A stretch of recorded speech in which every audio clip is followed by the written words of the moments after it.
Hi everyone, it's Nicola here from For Life Living Dietitians. So today we're going to talk about just general tips on how to keep your gut healthy. So part of the foundation of any healthy gut is your microbiome. So your microbiome is the trillions and trillions of microorganisms. There's over 38 trillion microorganisms that lives inside of us. So from your mouth all the way down, they live there, and even on your skin. And did you know that 2 kilograms of your body weight is microorganisms and basically your microbiome? And they're very important to be there to keep the lining of the gut healthy, to prevent certain illnesses from happening, like viruses and bacteria going through, and it just gives a nice moist lining inside of the gut so that everything that goes through can pass through easily. Your gut microbiome is even responsible to keep your mental health and your emotional well-being intact, which is important to know that your serotonin also gets released from your gut microbiome. So a lot of interesting research out there to prove that your gut microbiome is the foundation of your health. So today we're going to talk about 7 steps on how to keep your gut microbiome intact and to basically feed your gut microbiome. So the first important step is to have a diverse diet. A diet consisting of a variety of foods, mainly fruit and vegetables, different sources, as well as lean proteins and your whole grains. So I just have a few examples here that you can see to have colors in your diet and a good variety in your diet. The second one is to include some fermented foods. So this is a question I get quite a lot in my practice. Your sauerkraut, your kimchi, kombucha, they are all what we call fermented foods, and they provide a source of bacteria.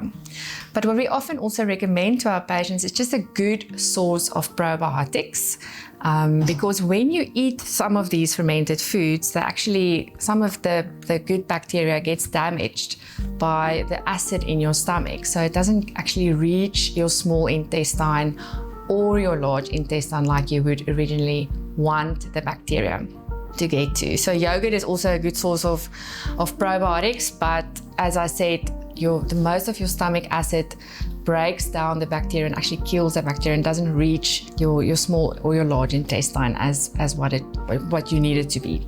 So a good probiotic. So the third step is just to limit your processed food. So stuff that is highly processed. I always say anything that comes in a box that has got you can't see the original state. So your processed foods like sweets, your chocolates, and things that have a refined carbohydrates like pies and pastries and cakes and biscuits, and all those are not good for the gut microbiome, and it acts like a sludge inside of your gut, if you think of that. I always say in Afrikaans, it acts like a prop.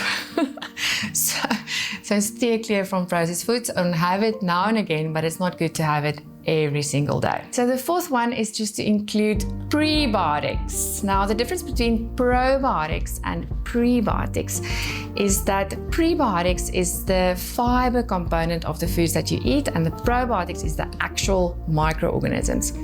And they thrive on this prebiotics. They actually need prebiotics. And just in layman's terms, it's basically fiber in your diet. So it's also interesting to know the action of the probiotics or bacteria when they eat these prebiotics, fiber.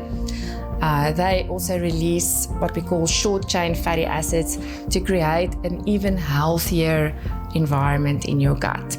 So just good sources of fibers, obviously vegetables, excellent source of fiber, your fruit, some whole grains like whole grain bread, whole wheat bread, some stuff like your whole wheat crisp bread, brevitas and wraps, and potatoes and sweet potatoes, excellent source of whole grains.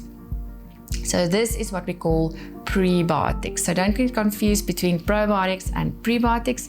Prebiotics is actually the food for probiotics. So they live off that, and then they multiply, and then they thrive on it. So the fifth component is proper hydration. Very important to drink enough fluids. I always say that if you don't drink enough, think of a washing machine, and you put all your clothes inside and your soap, and now the washing machine turns, and that's now all the contents of your small intestine and large intestine, but there's no water. Make sure that you stack up on your water. If you want to know how much water you need about, you take your body weight and you multiply it by 30, and that's the amount of milliliters that you drink or need to drink in a day. And another simple tip for just good gut health, so that the water can mix with your stomach contents, with the fiber that you've been eating to make a nice soft stool, is to include a half a glass of water before and half a glass of water after each meal. But water is very, very, very important. And I think it's one of the things that people that they don't do enough of. Okay, and it's the easiest one to follow and the cheapest. And another important factor to remember, our sixth tip, is just to manage your stress. You know, people often underestimate the impact of stress on your body. Stress just increases your inflammation and inflammatory markers in your body, and then the body needs to work so much harder to bring that back into balance, or what we call homeostasis. So important to do exercises like breathing techniques, to do things like yoga and meditation and journaling, and maybe to go talk to someone if your stress levels are too high. But it's important to manage your stress. And also what I say to people, if you ever go through a stressful period in your life, so let's say you're going through a time where you're quite stressed, is to take a good probiotic in that time, and perhaps a course of probiotics that you drink will just ensure that all the good bacteria gets back into your gut like it should. So the seventh one is just to get plenty of sleep. I think we underestimate the value of sleep. I know that if we don't sleep enough, it does impact our whole system, and especially your gut. It's important to know that while you sleep, your gut also sleeps and it rests. So, and that just gives the bacteria, or the good bacteria, time to become more in your gut and to flourish and to replicate. So having enough sleep is also important. And also just another tip that I often give people is that they can drink the probiotic, especially at night, because that just gives the bacteria, the good bacteria, beneficial bacteria in the probiotic, time to inoculate and replicate while your gut is in a resting state. So that's just my 2 cents for today. And so I hope it just gives you some idea of how to improve your gut health. I know about 70% of our patients that come here have some form of constipation, bloatedness, stomach cramps, and that actually just gives us an idea that you may have an impaired gut microbiome. So it's important to feed your gut microbiome and those 38 trillion microorganisms living there, so that they can thrive. So make sure to subscribe to my newsletter, my weekly newsletter. You just go to my website, www.forlifeliving.co.za and /subscribe, which I bring out every Thursday.